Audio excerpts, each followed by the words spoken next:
Assalamualaikum warahmatullahi wabarakatuh.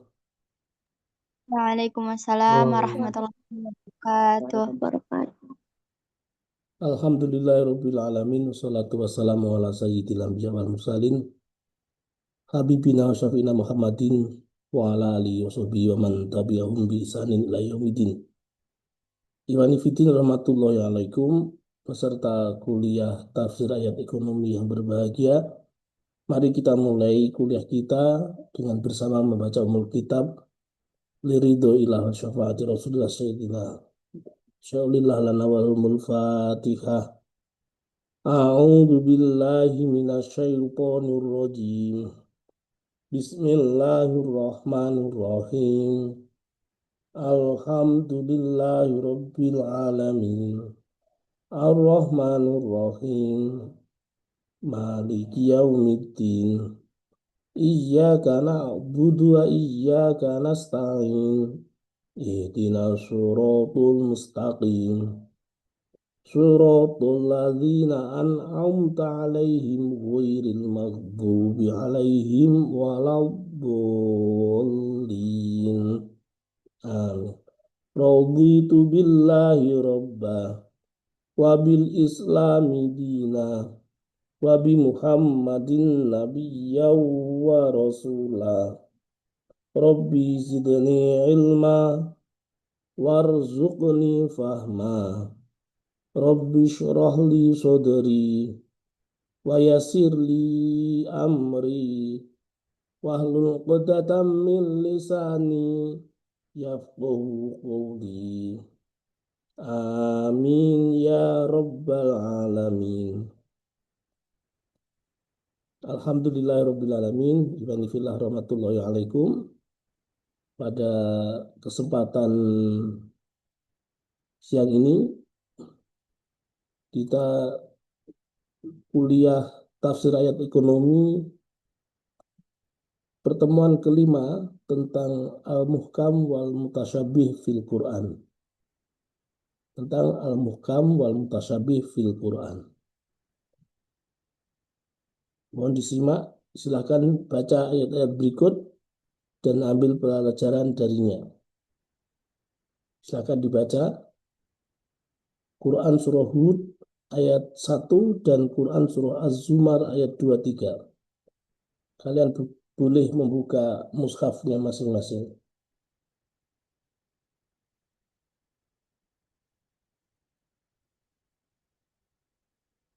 Ayo dibaca siapa?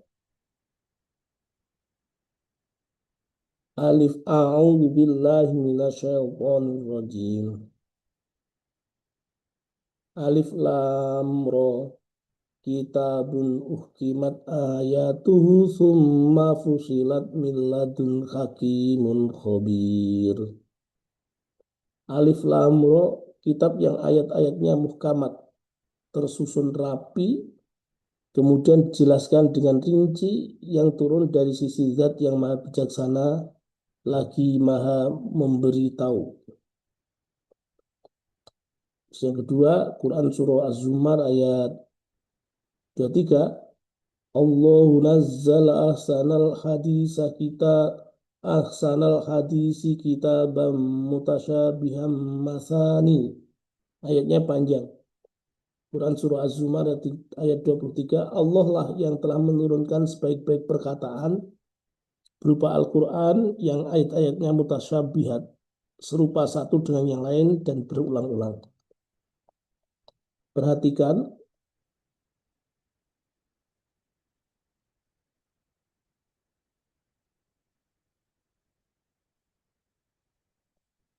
perhatikan apa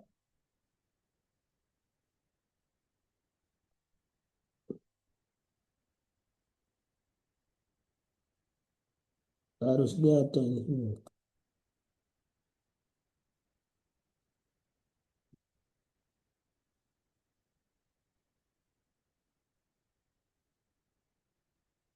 Perhatikan ini. Uhkimat yang bilingkar itu. Uhkimat sama yang kedua mutasyabihah. Ini. Alif lam ra kitabun uhkimat. Uhkimat artinya apa? Tersusun rapi, muhkamat, ayatnya muhkamat, jelas. Terus sementara yang satu yang ayat yang Quran surah Az-Zumar ayat 23 mutasyabihat. Mutasyabihat. Nah, iwani filah rahmatullahi alaikum, dari dua ayat ini kita bisa ambil pelajaran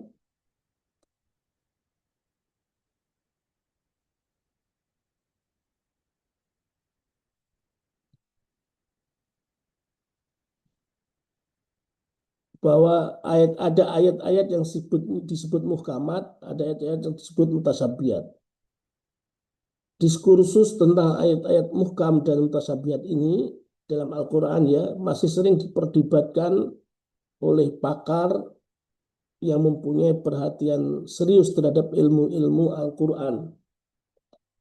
Hal ini terjadi ketika mereka memahami nas Al-Quran yang bermacam-macam. Satu sisi menyatakan bahwa semua ayat Al-Quran itu muhkam. Tadi di ayat yang habis sajikan di atas tadi.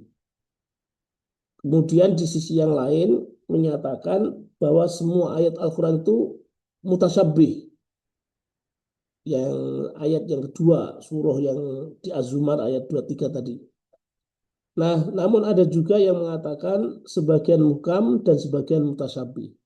Jadi diskursusnya begitu. Ada yang mengatakan semua ayat-ayat Al-Quran itu muhkam, sebagaimana di Quran surah Hud ayat 1 dijelaskan tadi. Tapi ada yang semuanya mengatakan mutasyabih, sebagaimana dijelaskan di Quran surah Zumar ayat 23. Tapi ada juga ayat yang menyatakan sebagian muhkam dan sebagian mutasyabih.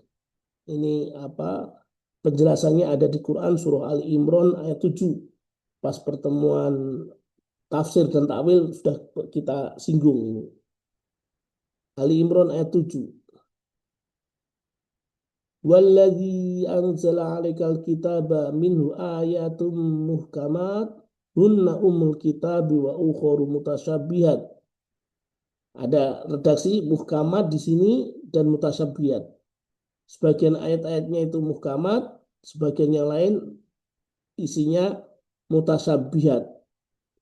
Fammal ladzina fi qulubihim zayghun fayattabi'una ma tashabaha minhu ibtigha al-fitnah wa ibtigha ta'wilih. Wa ma ya'lamu ta'wilahu illallah wa rasikhuna fil ilmi yaquluna amanna bi kullun min indi rabbina wa ma yadhkaru illa ulul albab. Jadi Quran surah Ali Imran ayat 7 ini menjelaskan ternyata Allah yang menurunkan Al-Quran itu kepada Rasulullah Muhammad SAW isinya ada yang muhkamat, ada juga yang mutasyabihat. Yang muhkamat itu yang pokok-pokok isi Al-Quran, yang utama. Sementara selain yang muhkamat, ada yang mutasyabihat.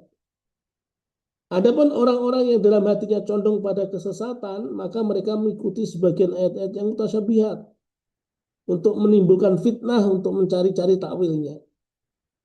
Padahal tidak ada yang mengetahui takwilnya melainkan Allah, dan orang-orang yang mendalam ilmunya berkata, kami beriman kepada ayat-ayat yang mutasyabihat, semuanya itu dari sisi Tuhan kami, dan tidak dapat mengambil pelajaran daripadanya melainkan orang-orang yang berakal. Nah, iwani filah rahmatullahi alaikum, perhatikan frase yang Abi lingkari warna merah itu. Wa ma ya'lamu ta'wilahu illallah warrasikhuna fil ilmi. Wa ma ya'lamu ta'wilahu illallah warrasikhuna fil ilmi. Artinya apa? Wa ma ya'lamu ta'wilahu, dan tidak ada yang mengetahui takwilnya illallah kecuali Allah, warrasikhuna fil ilmi, dan orang-orang yang merasuk dalam pengetahuannya, orang yang mendalam ilmu pengetahuannya. Di situ ada wakof, ya ada wakof mim itu wakof mutlak yang kemudian wajib berhenti kalau tajwidnya begitu. Perhatikan wakof dan wasolnya itu, ya perhatikan wakof dan wasolnya ada di antara lafadz Allah dan warrosihuna fil ilmi, di atasnya wawu itu. Ya, Habib kasih tanda klik klik klik klik itu di situ. Dan tidak ada yang mengetahui takwilnya kecuali Allah. Kemudian dilanjutkan warosihuna filmi dan orang-orang yang merasuk ilmunya, orang-orang yang mendalam ilmunya. Implikasi maknanya bagaimana? Jika dibaca wakaf, berarti yang tahu takwilnya hanya Allah saja. Selain Allah tidak memiliki pengetahuan tentang takwil Al-Quran itu. Kalau dibaca wasol, implikasi maknanya bagaimana? Berarti yang tahu takwilnya selain Allah juga orang-orang yang punya ilmu, orang-orang yang ilmunya mendalam. Begitu cara memahaminya. Nah, imani filah rahmatullahi alaikum, pelajaran yang bisa kita ambil, seakan-akan ada pertentangan antara ayat-ayat yang muhkam dengan ayat-ayat yang mutasyabih. Antara orang berilmu berhadapan-hadapan dengan orang yang hatinya cenderung pada kesesatan. Nah, kajian terhadap perkara-perkara yang saling berhadapan itu terjadi sudah sejak lama. Ulama telah merumuskan maknanya pada apa itu muhkam dan apa itu mutasyabih untuk keluar dari dikotomi pemahaman tersebut. Sekalipun definisi dari keduanya tidak berangkat dari dalil syara, melainkan sebuah pendapat yang berangkat dari takwil, yaitu mengambil esensi dari pembahasan. Pekan kemarin sudah kita bahas pertemuan sebelumnya. Jadi kalau kita lihat muhkam itu beberapa maknanya jelas ya, terang, cepat bisa difahami, mudah dimengerti, ayat-ayat yang memiliki satu pengertian saja. Seperti misalnya ayat hukum ya, wajib diimani dan diamalkan. Jadi ada wajib diimani sekaligus diamalkan. Pengertiannya disepakati dan lain-lain sebagainya. Muhkam itu kalau dibacakan langsung paham. Sementara mutasyabih itu berarti tidak jelas. Tidak ada dalil yang bisa mengantarkan pada kepastian maknanya. Memiliki banyak pengertian. Tetapi tetap wajib diimani meskipun untuk tidak diamalkan. Ya, sulit untuk ditafsirkan. Ya, dan pengertian-pengertian lain yang mendekat pada mutasyabih. Nah, ini filah rahmatullahi alaikum, untuk memahami ayat-ayat muhkam cukup dengan tikror murojaah ya, berkali-kali membaca, sering-sering membaca dan mentadaburi Al-Qur'an. Karena ayat-ayat muhkam itu mudah dipahami. Sementara pembahasan ayat-ayat mutasyabih ditujukan untuk mengetahui duduk persoalannya ya, kemudian kita bisa meninggalkan kesamarannya agar tidak cenderung pada kesesatan. Ya, nggak usah mencari-cari ayat-ayat yang mutasyabih karena memang biasanya cenderung pada kesesatannya itu. Kecuali memang kita mengetahuinya itu untuk mengetahui duduk persoalannya, justru untuk menghindari kesesatan itu. Nah, ini filah rahmatullahi alaikum. Pangkal pembahasan tasyabih memang berangkat dari perbedaan dalam membaca ayat 7 surah Ali Imran tadi yang Abi jelaskan di atas. Dampaknya memang pemahaman terhadap maknanya. Yang satu membaca waqaf dan yang lain membaca wasol. Yang membaca waqaf berarti tidak boleh dan tidak bisa memahami takwil ya, kecuali Allah saja. Ya, itu pendapat pertama, mengatakan bahwa yang mengetahui takwil Al-Quran itu hanya Allah saja. Kenapa? Karena kedudukan wawu pada lafaz warrosikhuna fil ini adalah wawu istinaf, wawu pada permulaan kalimat. Sementara pendapat kedua yang mengatakan bahwa yang mengetahui takwil Al-Quran tidak hanya Allah Subhanahu wa taala. Ini artinya yang membaca wasol. Sehingga kemudian selain Allah Subhanahu wa taala juga orang-orang yang punya ilmu yang mendalam mampu mentakwilkan ayat-ayat mutasyabihat. Mengapa? Karena wawu yang dibaca itu adalah wawu atof warrosikhuna fil ilmi. Nah, imani filah rahmatullahi alaikum, menyikapi dua pendapat yang seakan dikotomis tadi ya, sebagaimana di atas telah dijelaskan, Ar-Raghib Al-Asfahani kemudian dikutip oleh As-Suyuti dalam kitab Al-Itqan fi Ulumil Quran menyebutkan bahwa ayat-ayat mutasyabihat terbagi menjadi tiga kelompok. Ayat-ayat mutasyabihat itu terbagi menjadi tiga kelompok. Kelompok pertama mutasyabihat yang sama sekali tidak ada jalan bagi manusia mengetahuinya. Seperti waktu datangnya kiamat, hakikat surga, hakikat neraka, dan lain sebagainya. Kemudian kategori kedua, ayat-ayat mutasyabihat yang dengan berbagai sarana manusia mampu memiliki kemungkinan, manusia dimungkinkan bisa mengetahuinya. Seperti kata-kata yang asing dan hukum-hukum yang ambigu. Kemudian yang ketiga, kategori mutasyabihat yang berada di antara keduanya, yang hakikatnya hanya bisa diketahui oleh sebagian orang yang mendalam ilmunya saja. Nah, ini filah rahmatullahi alaikum, kita pernah belajar takwil ya, pertemuan sebelumnya. Takwil itu kita gunakan untuk memahami ayat-ayat mutasyabihat. Takwil sebagai metode untuk memahami ayat-ayat mutasyabihat. Nah, untuk mendudukkan dua kubu yang saling kontradiktif di atas ya, antara pendapat pertama yang tidak bisa menerima takwil kecuali hanya Allah, dan pendapat kedua yang bisa mentakwilkan itu adalah orang-orang yang memahami ilmunya, yang mendalam ilmunya, warrasikhuna fil ilmi, maka kemudian takwil bisa dijadikan alternatif jawaban untuk mengkompromikan keduanya. Dengan takwil pendapat mereka sesungguhnya tidak bertentangan, tidak dikotomis, tapi bisa disatukan sebetulnya. Kenapa? Karena definisi takwil yang fleksibel, yaitu takwil yang diartikan sama dengan tafsir, yang atau takwil adalah esensi dari suatu perkataan, tidak boleh dirancukan ketika digunakan untuk memahami ayat-ayat musyabbih. Bagi kelompok pertama, yaitu yang membaca waqaf, di mana yang tahu takwil hanya Allah, maka takwil bisa dipakai dalam arti yang kedua, yaitu esensi dari kalamullah. Tidak ada yang mengetahui kecuali Allah Subhanahu wa taala saja. Sementara bagi kelompok kedua, yaitu yang membaca wasol, la ya'lamu ta'wilahu illallah warrasikhuna fil ilmi, itu maka takwil dipakai dalam pengertian yang sama dengan tafsir, yaitu antara takwil dan tafsir tidak ada perbedaan. Perbedaan terjadi hanya karena kerangka berpikir yang berbeda ketika memahami makna takwil dan mengaplikasikannya kepada ayat-ayat mutasyabihat. Di dalam Al-Quran terdapat banyak sekali ayat-ayat mutasyabihat ya, yang maknanya menyerupai dengan makna-makna yang dijumpai di dunia. Sekalipun secara substansial keduanya jelas memiliki perbedaan. Misalnya yadullahi fauqa aydihim, tangan Allah berada di tangan-tangan mereka. Kan Allah masa punya tangan seperti makhluk? Kan enggak kan? Ya, contohnya misalnya tentang nama-nama Allah, ya, asmaullah itu, sifat-sifat Allah, al-malik, al-mutakalim, al-alim, dan lain-lain.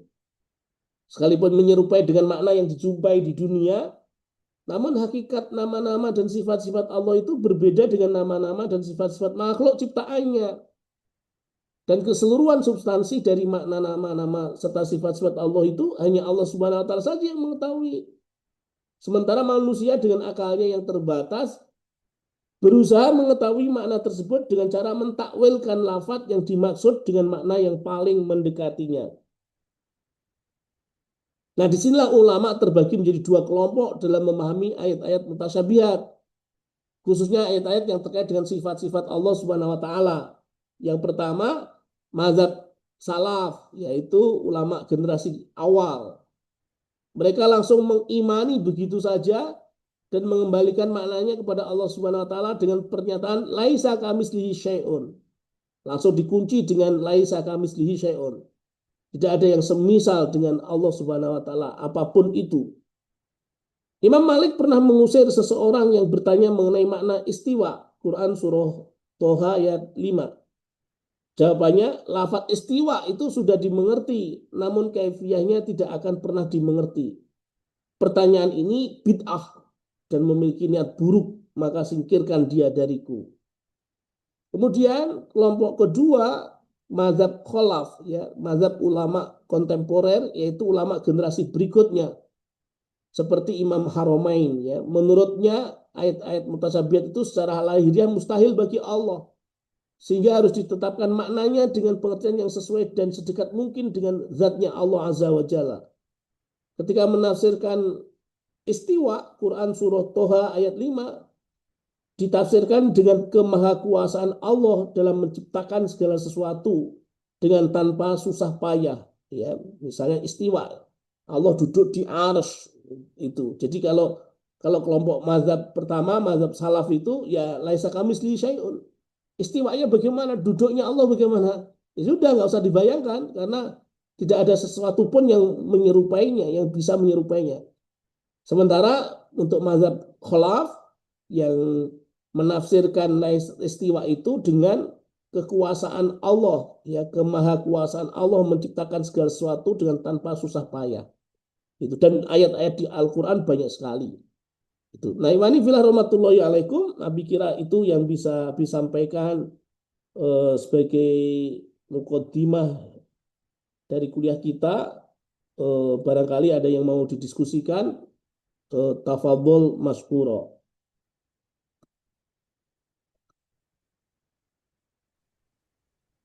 Silakan. Saya Bi, Ya, boleh. Bismillah, izin ya Bi.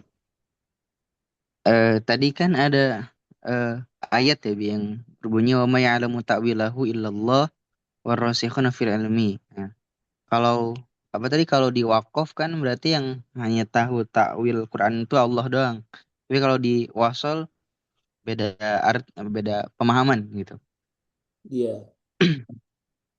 Kemudian Kalau juga kalau di tadi wasol yang tahu takwilnya berarti Allah dan dan ya orang-orang yang warasikhuna fil ilmi, warasikhuna orang-orang fil yang ilmi. iya, iya. Terus Ya.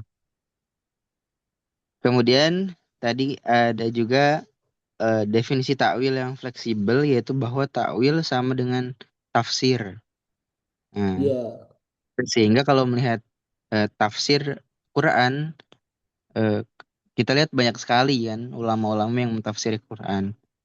Nah, yang saya iya, tanyakan Bi, kalau misalnya kita ngambil pendapat yang tahu takwil Al-Quran itu Allah sama warrosikhun. Tetapi eh, adakah batasan atau kriteria ar-rasikhun di sini, Bi? Sehingga pendapat daripada dia mentakwilkan Quran atau mentafsir Quran tuh bisa dianggap benar atau kuat pendapatnya, Bi. iya, iya, iya, iya, iya. Warasikhuna fil ilmi itu sudah Mas Mas Abian. Jadi Ya. warasikhuna fil ilmi itu memang artinya adalah orang-orang yang mendalam ilmunya.